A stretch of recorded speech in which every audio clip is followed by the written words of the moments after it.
I have Shane Taylor here with me virtually, of course, actor of the hit award-winning miniseries Band of Brothers, in which he portrays NCO medic Eugene Darkrail. So hello, Shane, and welcome. Thank you so much for taking the time out today to do this interview. Hello, Debbie. Hi, thanks for having me. You very graciously invited me to be part of this great event, and so very happy to partake and be here with you. Oh, I'm the honored one. I'm so happy we finally got this able to happen. Before we go to the show, though, I kind of wanted to talk about you a little bit. So, I mean, what got you into acting, and how early did you realize that's what you wanted to do? Well, I was named after the cowboy film, Alan Ladd Shane, and my dad was into westerns and in a big way, and movies in general. A lot of war films too. I was a pretty shy kid, and that's not unusual either. I mean, people have that misconception that we're all exhibitionists out in real life and just showing off. It's really not the case. I mean, I was involved in plays when at school, I suppose in prep school and stuff like that, and I was super shy. I couldn't even get out of line, when it was my go, and. But I wanted to. I mean, there was always that in me that wanted to, and I used to mimic people, and I used to like doing that. Impressionists were my big heroes, I suppose, early on. Three people: Jimi Hendrix, Bruce Lee, and a soccer player called Kenny Dalglish, who's a Scottish Liverpool player. So between, I sort of sat. I was like a satellite around those three. But the whole idea of getting into acting seriously. I was just from an area that wasn't, geared towards the arts, so to speak. I grew up on the coast. It was, London was a dream, and geographically not that far, but it seemed like that as a kid, and it just seemed to be the place that you needed to go to do that. After sort of finally coming out of my shell and getting involved in plays at school, it was just like a hobby. It was a social group. If you had an interest in it, then it was more or less outside of school hours, and knock yourself out and perform whatever you want, but don't, it's not part of what we do. It's not the veins, not part of the sort of like, the skeletal curriculum. And so which was fine for and served its purpose. But when I really got serious is when I went to college, and I was studying to be a journalist. I was into journalism and gonzo journalism, really. I was a bit of a Hunter S. Thompson fan, and there was an English lecturer, and she had an outside theatre group, and she said, because I was hanging out, I had all these subjects. I was having these communication subjects, these English subjects, and that was all great, but I kept finding myself hanging out with the theatre groups, Okay. the wrong crowd, Debbie, is what they said. But it was what may have been the wrong crowd, or labelled the wrong crowd, but it was sort of like my crowd without being my crowd. I mean, I kind of knew where they were coming from, and I started to talk to them about it, and then swap subjects. But even that, although that was part of the college curriculum, there was a lot of theory, and that kind of trajectory would take you off to a different kind of degree in theatre management and stagecraft and all this kind of stuff. And I was just a practical layman. I just wanted to go and read a play and perform a play, so my outside of college, my English lecturer had a youth theatre, and she said, you need to come and do this thing. So I went there, and I read, and I kind of auditioned for things, but you had to kind of earn your stripes, I guess, and which I did, and I that was the first time I felt like, well, this is something that I'd really like to pursue, but I don't know how you. Again, coming back to Jimi Hendrix here, there's that song, I think it's Manic Depression, where he says something about, I know what I want, but I just don't know how to go about getting it. Mm-hmm. And that's how I felt. I just thought, I don't know, how do you turn this? How do I see people on the screen, I see people on the stage, But how do you do it? How do you turn that into a tangible way of life? You know, if you're lucky, you have one, maybe two people that are really influential. And I have to keep coming back to this English lecturer called Stella Critchley, and she said, you know, I can get you these prospectuses. Forget university. Don't go down this road. You need the drama academies and the drama schools that are around. Again, most of them in London. So I did have to make that move. You know, geographically, I had to be closer to what was going on, and it was probably one of the best. Well, you know, I can safely say it was the best move I did. And it doesn't come down to talent, really. It doesn't come down to any of that sort of, you know, you can work hard and have something about you, but it's still, I saw plenty of people in youth theatre that were unbelievably good. You know, I was lucky to be at a place where there was a platform, but you obviously still need to be seen by the right people to be able to push on, I guess. But for me, being there, I think, for instance, you know, in my finals, and this is such a long-winded answer, isn't it? In my finals, fascinating. in my finals show, it was like my finals year. You know, we had production after production. Okay. But 90% of the audiences that we got, because, you know, you could have friends and or family to see everything you did, and then you'd have a final showcase at the end, attended by industry. We were told there were always packed houses, but industry were there all the time, you know, so you were completely being exposed to the people that were either going to sign you or make a movie or make a TV show. You know, casting people obviously are big. Nice. And I realized how lucky that I was there on a scholarship as well. I managed to get a scholarship which paid all of my fees, and that was a relief for my parents, a relief for me, but certainly for my parents, because they're not cheap, these places to go and do. You know, it was just an amazing time. And you know, when I was 16 years old, I did get there was a film by Franco Zeffirelli that was filming near where I am, and near where I was living at the time, and that was Mel Gibson's Hamlet. And so I became more of a glorified extra. I was going to say I became a role. I didn't really become a role, but I was one of two page boys to Glenn Close and Alan Bates as the King and Queen. And I got to meet Ian Holm as Polonius, Nathaniel Parker played Laertes, Helena Bonham Carter, who was, you know, Ophelia. I just had the most amazing, eye-opening experience there. So with all that I've just said, I think that moment I was just in awe and blown away by the major Hollywood stars. I mean, it was just ridiculous. I left that out, and I didn't mean to, but that was definitely one. I thought, okay, this is something, you know, this is great. Okay, so I have to ask then, how old were you when you got cast for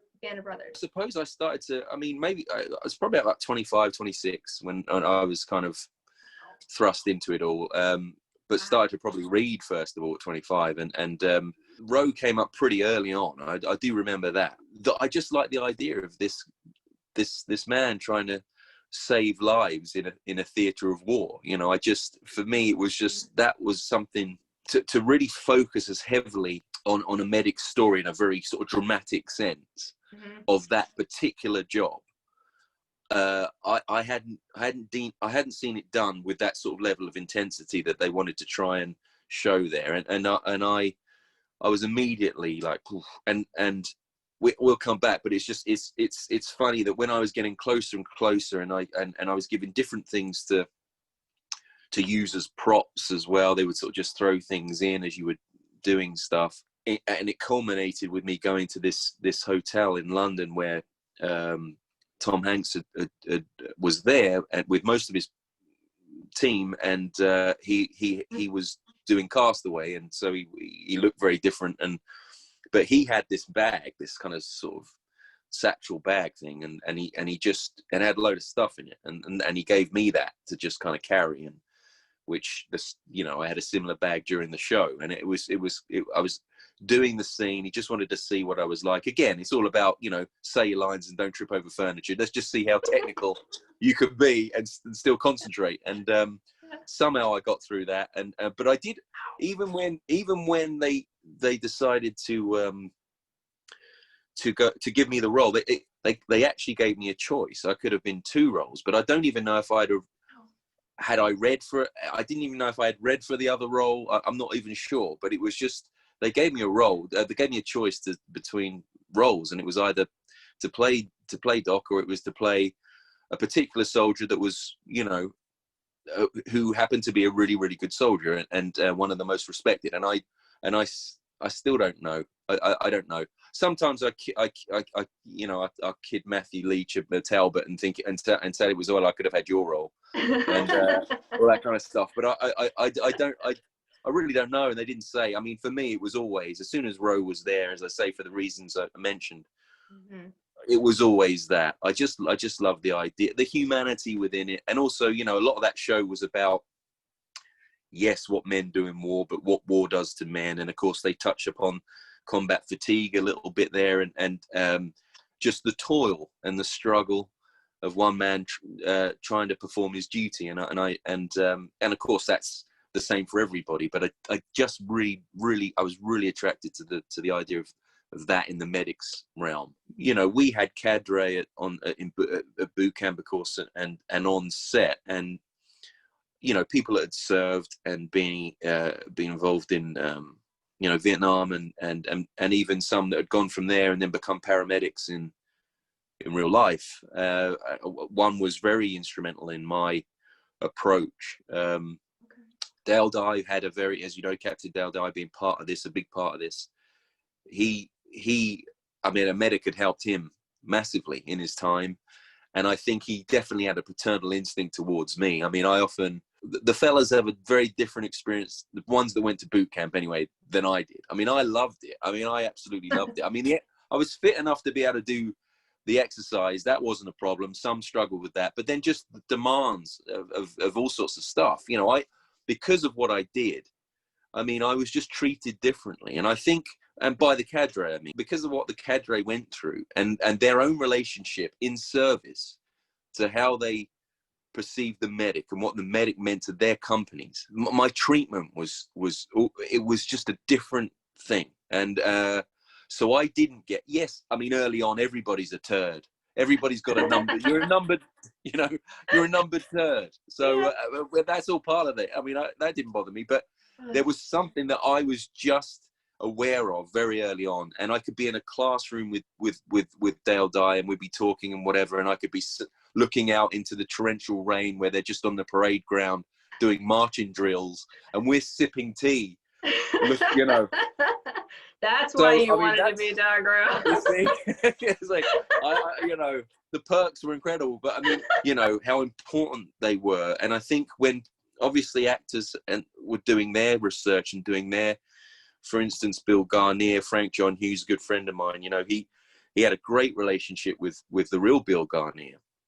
Yeah. And often because of, you know, as Chris has probably mentioned, you know, I didn't have I wasn't lucky enough to be able to speak to Doc before we shot. Yeah. Although Ralph Spina was really, really instrumental in, he sent me a load of stuff, newspaper clippings, pictures. I spoke to him on the phone, you know, so he was around him a lot. So I mean, that was invaluable.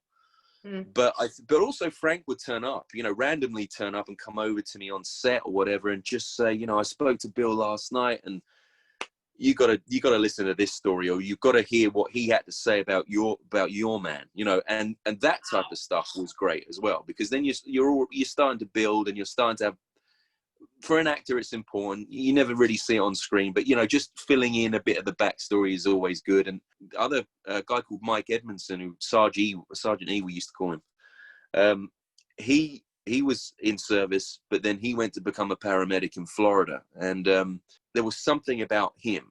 This was a happy accident as far as I'm concerned. But he became more hands-on as my character, as you know, it's a slow burner. And then all of a sudden we're at Bastogne, and then it's, hello, they've gone on to this guy that we've hardly seen. But I mean, but by that time, you know, I'd been able to soak in a bit of what the sort of tone of the thing was. And all the while I'm trying to build up my own character and the way I was going to try and, you know, execute this episode. And, but within that, you know, Sarge E was very kind of, I was just looking at him and I was thinking, he was quite an intimidating guy, and he actually does make an appearance. Most of them do have cameos in the show, but he's an intimidating guy, really.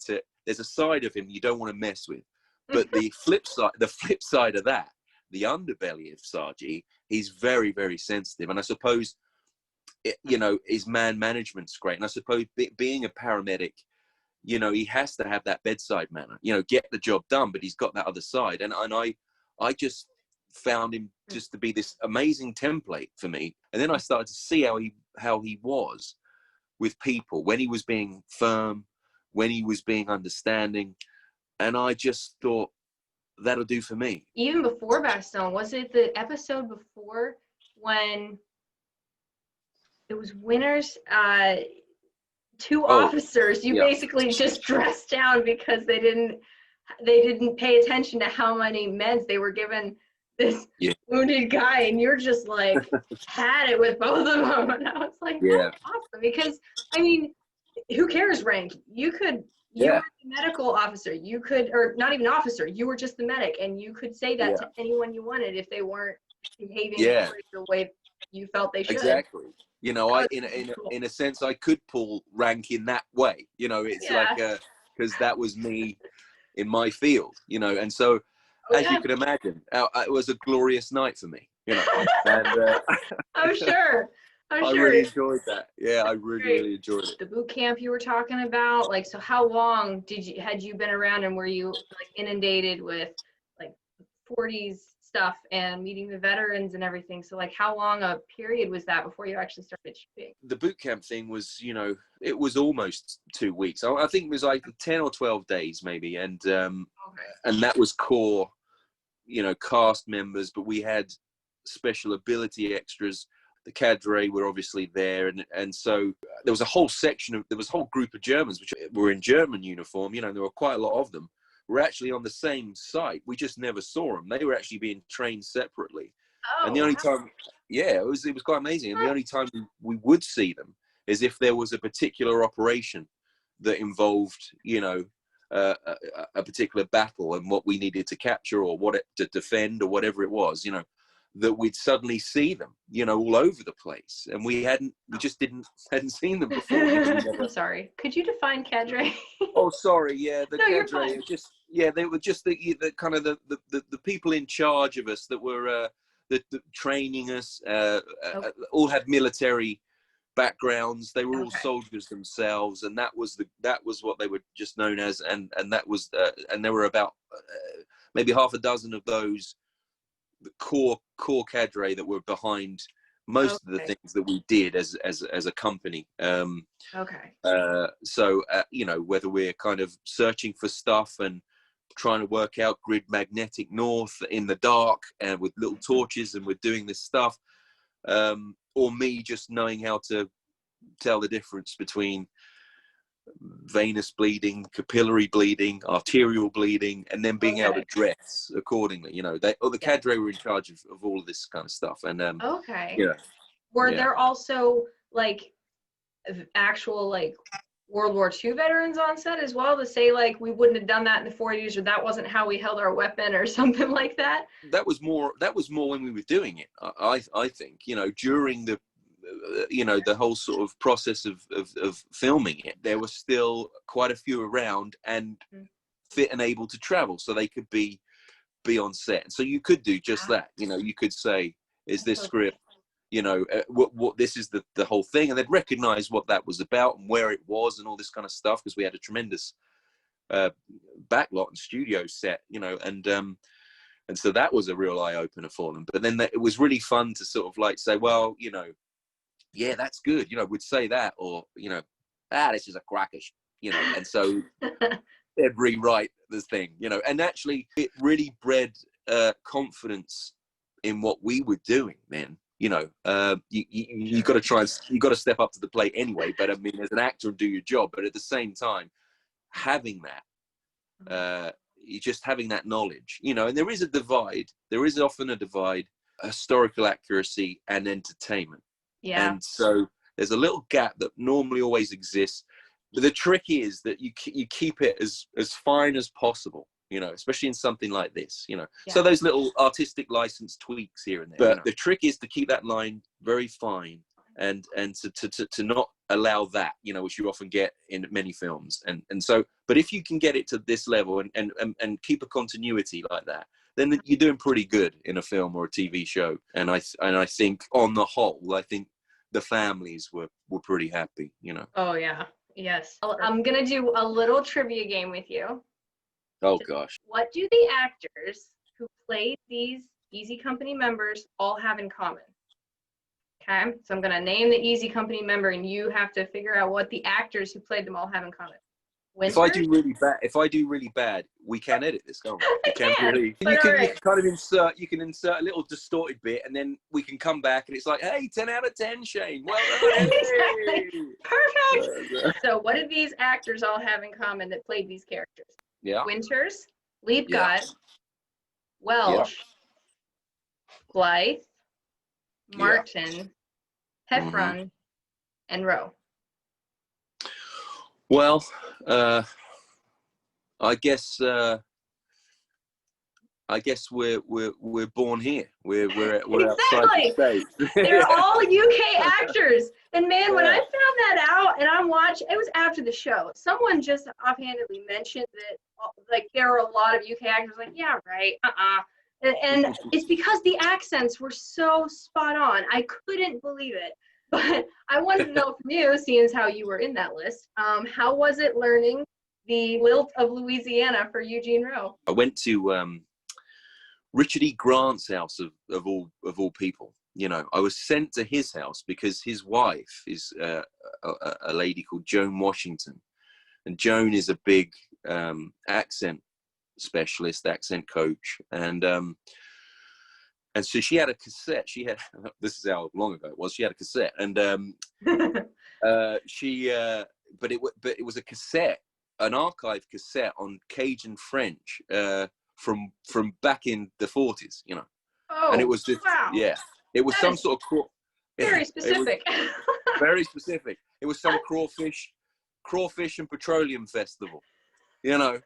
So they had, but it was amazing to listen to because she was so quick in her French, and then as quick as it was in French, it was in English, and she was crossing all over these things. The inflections were going everywhere. I'm like, this is nuts. I don't know how am I going to do this, but that was definitely not expected. I mean, during boot camp, you know, immediately we were not our own names, apart from being called turds. I mean, we actually were called, or we called each other by the character names. We could not. That was it. Character names stood, and I think for years after the show. Because we have reunions still ourselves as actors, but for years after the show, we didn't. I'm still called Doc. Frank still calls me Doc. I mean, to this day. So it's just we all just had a generalized American. Everybody. It wasn't just me. I mean, people like, you know, Mike Cudlitz, who played Bull, you know, from Sherman Oaks, you know, in the Southland is sort of California way. You know, he's suddenly got to be an Arkansan. You know, so he's even the natives have to kind of go switch coasts. What I love is that there are so many different accents in America, you know, so it's not just, it's, you know, so many, and they're all great and rich and have their idiosyncrasies and characteristics. And I love all that. But yeah, it was a little different because, I mean, apart from Cajun music, I hadn't really heard of, you know, what the sound was, and especially of that period, because it's a sort of, you know, it's a sort of a, you could say, like most things, it's a sort of dying out kind of thing, you know, where, you know, back then, you know, especially the cassette I had that I was mentioning earlier. I mean, she was so robust and energetic and quick and really, it was really heavy, you know. So I thought, fine, but I just thought, I don't know if this is going to be the approach. I think this might be a little jarring. I mean, the best one I've heard is Delacroix on the Green Mile, the actor there. He does a great Cajun accent, but I had, in that one of those surreal moments, Tom Hanks approached me and gave me his cell phone number, and he said, let's meet, you know, let's have a meeting every Wednesday, and in my study and office, and you know, we can talk about, because I think I'd probably had mentioned something about where we could pitch this, the feel of him. You know, I feel I got something. I feel like I can do the spirit of the Big Easy and the Bayou. You know, I think I got that. I just feel I can do that. I just want to set a level, because this thing on this cassette is not what. If this comes out and like it goes back to my, you know, love for impressionism and all that sort of stuff and mimicry, I just feel like this is going to sound really weird going for this. Because everybody kept saying, I mean, I was just doing standard American like most people that were not American, you know, and everybody kept coming up to me going, can't wait to hear the Cajun. When are you going to do, you know, when are you gonna, and I was working on it. I was, you know, we're at boot camp. We're even going through episode 1 and I'm still working on it. I'm still thinking, you know, what am I going to actually do with it? And, but then what was one of the best things that happened because of this Cajun French angle, when Lucy Jean, who plays Renee Lemaire, the nurse, but there was a scene, and there was a scene in the church, maybe a couple where it was all in English, and I just felt like, this is a great moment to go and switch and be French, you know, and have this thing, you know, that I'd heard on the cassette with the very fast lady, you know, didn't need to be quick, but let's just have a little moment where we're connecting on not just a human level, a medic nurse level. Let's have this kind of cultural connection. And so Lucy very kindly, I said, look, what about transposing this, because my pidgin French is not going to work. Can you do this? Can you actually make this French? And then we could just say a few lines and just give it that little something else, you know. And so she kindly did that, and I think that really helps as we first meet really properly and introduce ourselves and stuff like that. You know, you just wanted to make it natural and just to kind of, I suppose, highlight another connection. What was one of the most challenging, but also one of the most rewarding aspects of filming?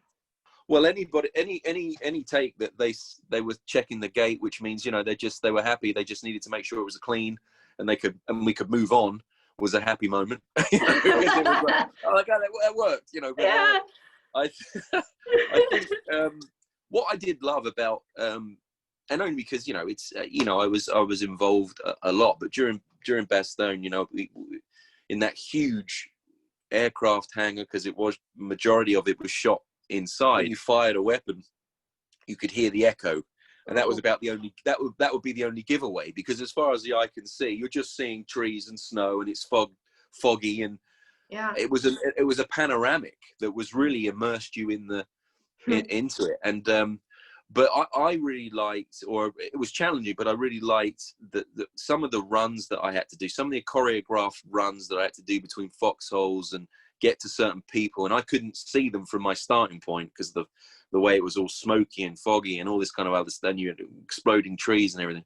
And that was always a moment, you know, when things were just kind of, everything went quiet. You know, the cameras were set up in such a way where it was always about, don't worry about the camera, really, you know. And as an actor, you know, you're kind of worried about the camera a lot of the time, and it's kind of like, well, you know, where am I in this? And Bertie said, no, we'll follow you. You know, just go with the action, and we'll get it. And you know, action was cooled. Obviously, the rounds were going off here, there, and everywhere. The trees and the art department was just incredible. You know, I've been to the Beaujolais, I've been to the Ardennes, I've seen Bastogne, I've seen what they created. Mm-hmm. I've stood in foxholes over there, and as you have, you know, and it's just one of those, you know, it was deja vu when I did that, because I felt like I'd been there. That was how good the art department were, you know. And they just had these trees made of all sorts of compounds that could just explode. You could put them back together again, but they would explode here, there, and everywhere. And it was so loud, and it was so hectic, it was so intense. You know, you're scared. I mean, your adrenaline is pumping, and you're just getting to it, and all you can hear is some actors screaming, and you know, you know, I wouldn't be as crass and as vulgar and have the audacity to say it was like the real thing, but as an acting exercise to get you as close to a sort of feeling of it. You know, it couldn't do any more. You know, if you can't get into it when you're doing it with those kind of conditions, you're never going to get into it. You know, so so those were always great moments when you could pull off one of those things, and it all come good. That's cool. And then have them say, "Yep, that's good." That must have been like.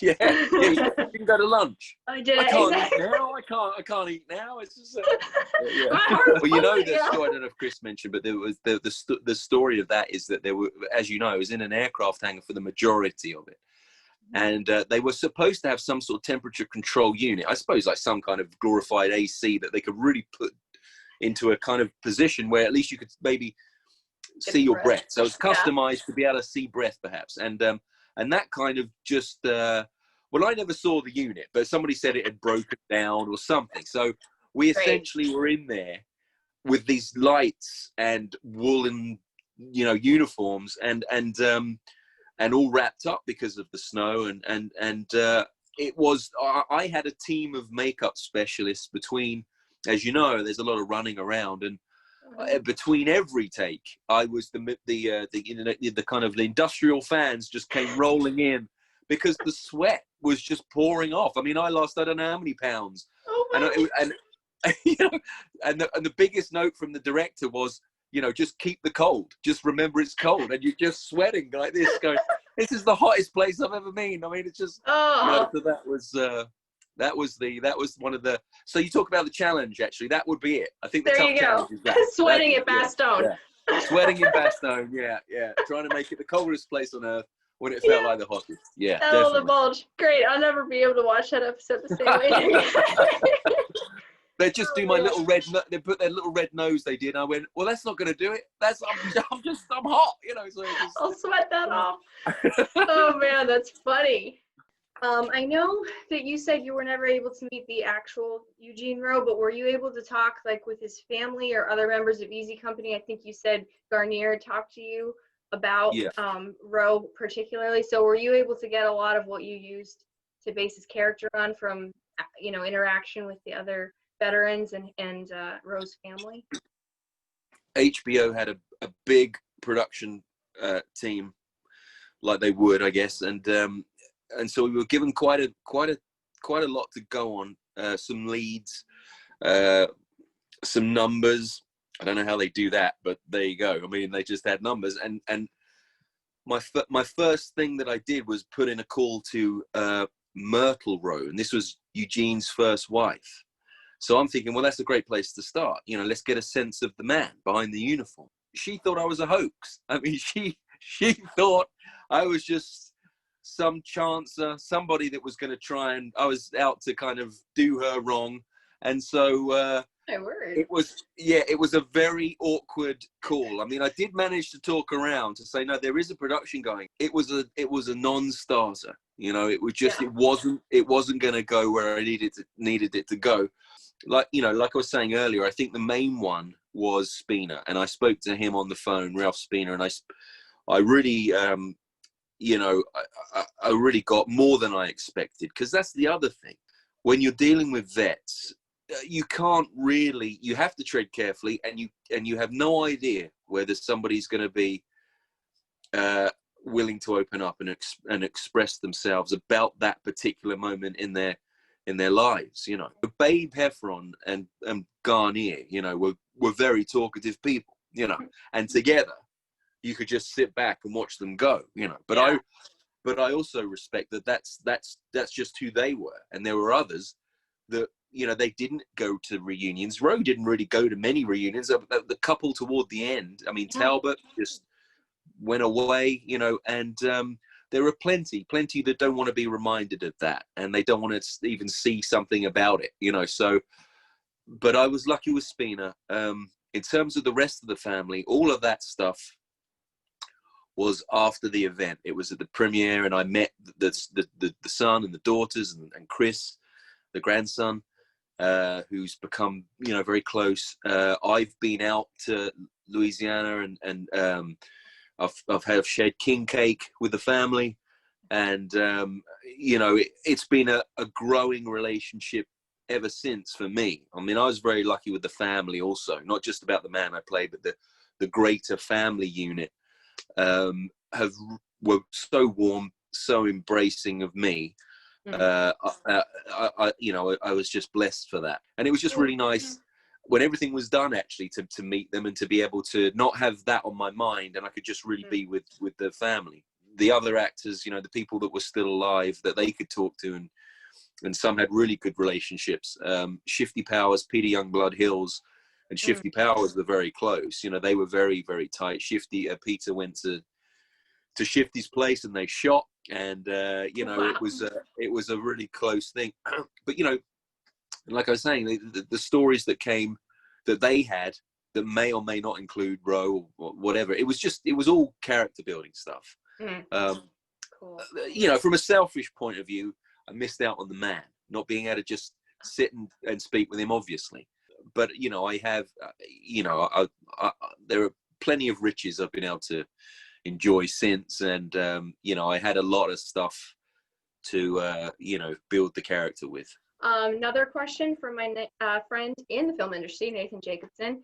He asked, what thoughts or advice would you like to share with people who are World War II reenactors, filmmakers, just anyone who would like to carry on the legacy of heroic military service? Now say that again. Yes, it was a little glitchy thing happening. Oh, sorry.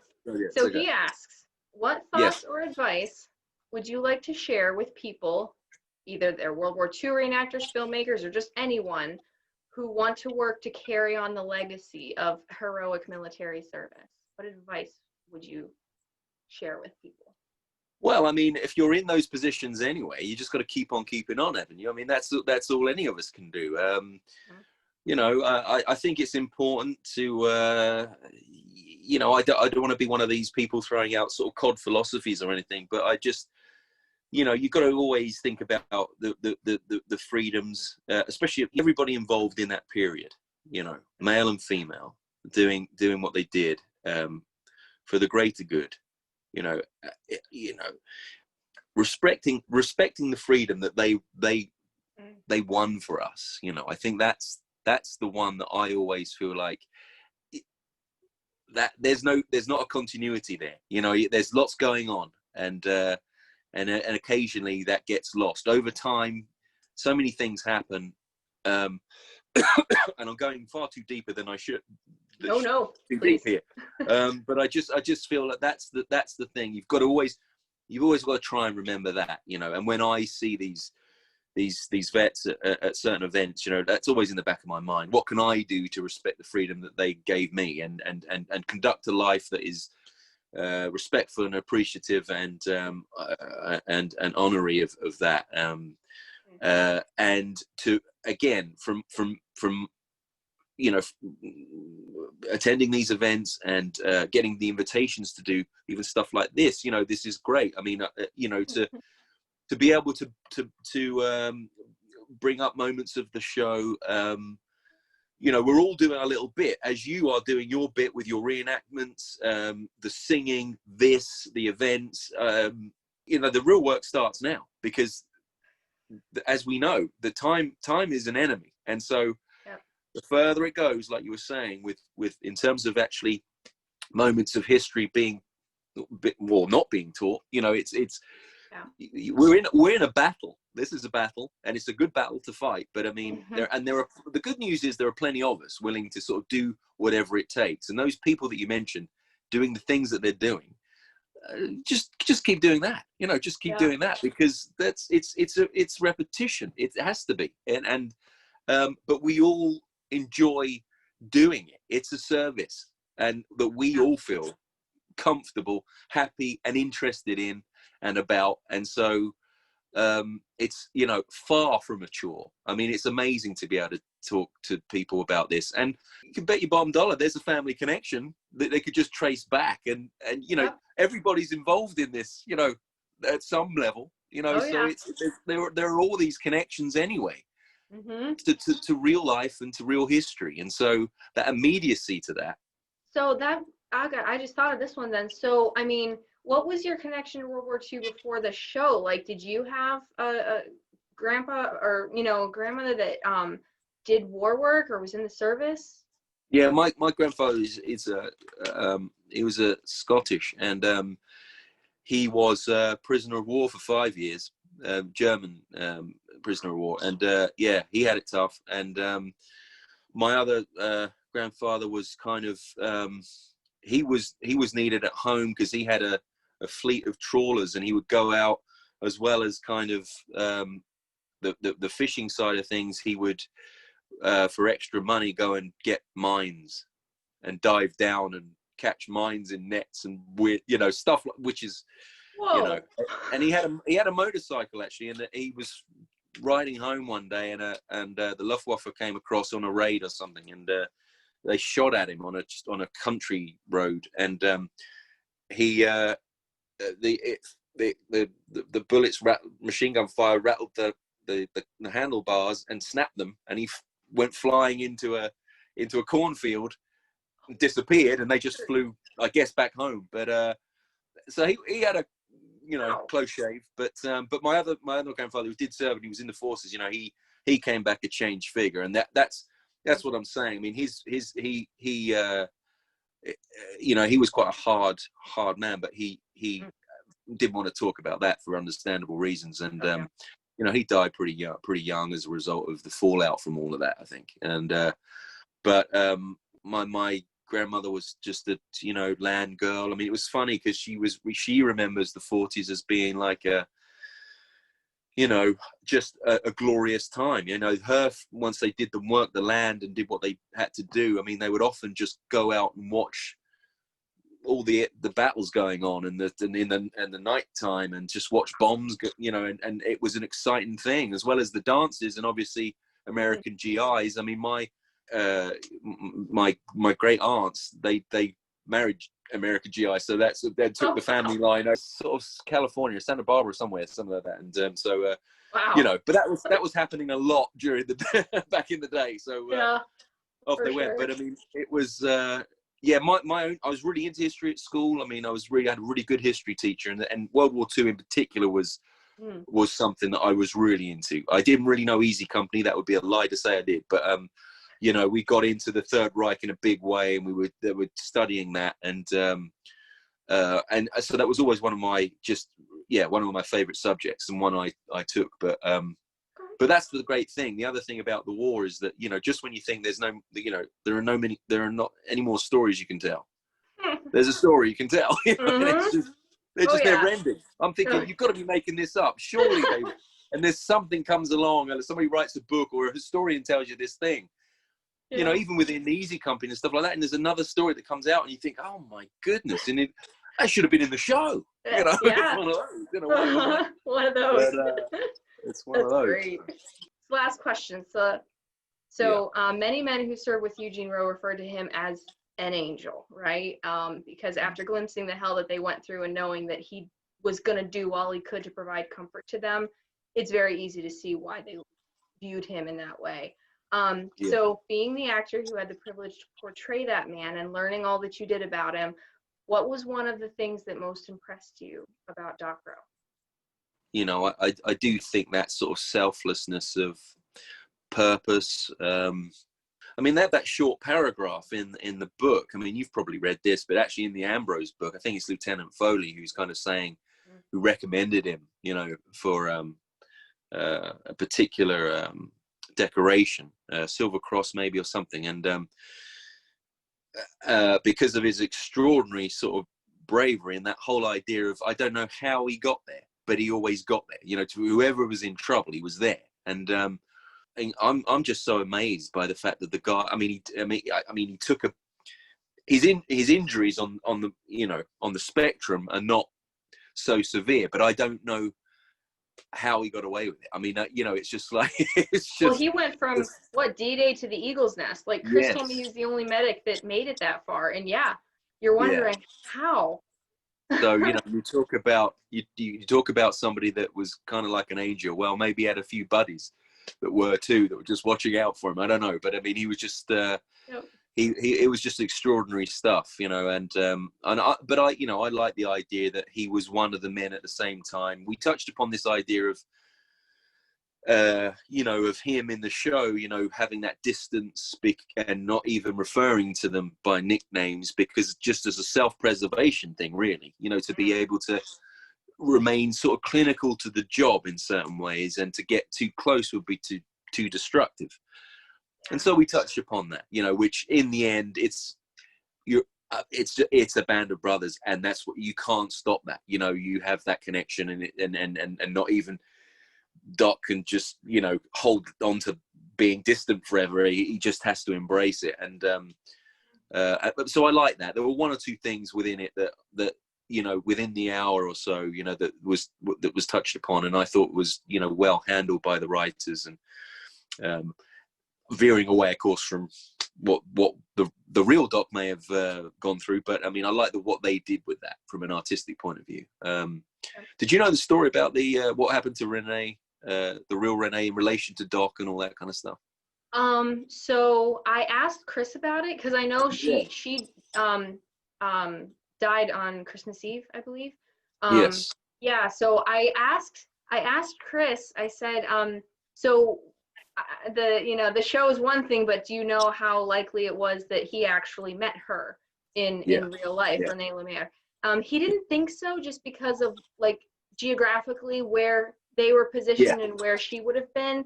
He said, I mean, maybe he didn't know, but yeah. So I think it's actually more likely that Augusta, actually, Chiwi, was probably more who he might have seen, because in the show, I think I think I was told that Augusta's role was actually, Renee's was kind of the one that was highlighted in Best Known, but Augusta was equally as kind of, I suppose, her position was similar in terms of her kind of being, you know, one of the leaders within that medical field. You know, it's weird, isn't it? You're all kind of they were all involved in the area, and you know, I like to think that they may have crossed paths, but you know, you don't know. But yeah, it was a very there's an actual in Bastogne Square, just off Bastogne Square, there's a Chinese restaurant, and there's a plaque there just outside, and that's where she actually died, because that place was the kind of the aid station. It wasn't a Chinese restaurant obviously at the time, but it was that's where it was. I mean, so the church was a slight embellishment of that, which I think worked brilliantly for the show. Yeah, it was, but her family home from the aid station, her actual family home was just around the corner. But yeah, it's quite incredible. So that was something that I was starting to learn after the event, and how she kind of perished, and how another medic, in fact, had managed to take her body home, which was, you know, very sad. And but you know, that's the thing. You see, the show is the entry point. Then go and read about the real stuff, real thing. You know. Exactly, and it's a great entry point. Well, I cannot thank you enough for doing this. I know it was everything's been kind of fighting against us, but perseverance wins the day, and we made it happen. But thank you so much. This really means Thank you. So thank you so much. It's good to see you and good to talk to you, and you know, keep in contact. I know we do through the social media and stuff, so you know, and best of luck with all of the event. Thank you. Will do.